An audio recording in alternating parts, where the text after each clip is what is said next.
In this video, we're going to learn how to complete a pattern using some shapes. So we're going to try to identify what the pattern is. So if we have a problem like this that says complete the pattern, and here's the pattern, and we need to figure out what these shapes are going to be.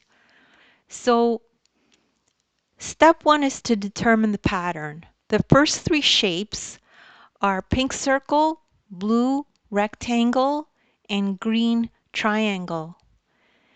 And it seems to repeat right after that. So then we have pink circle, blue rectangle, green triangle. And then again, the pattern repeats. And then again, the pattern repeats. So the pattern repeats these shapes over and over.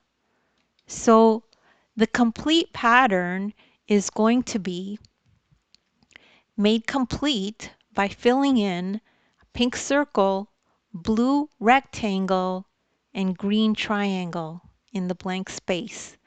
And that's how you do that problem. And don't worry if you don't understand this right away. Just rewatch the video. You're probably one explanation away from understanding it. And also, if you need extra help, take a look at the description. There's links there to other videos of mine that are like this. As well, you could follow along in the ebook.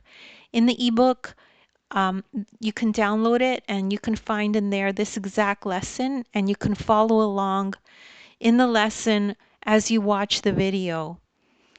So please make sure to like and subscribe, and thank you so much for listening.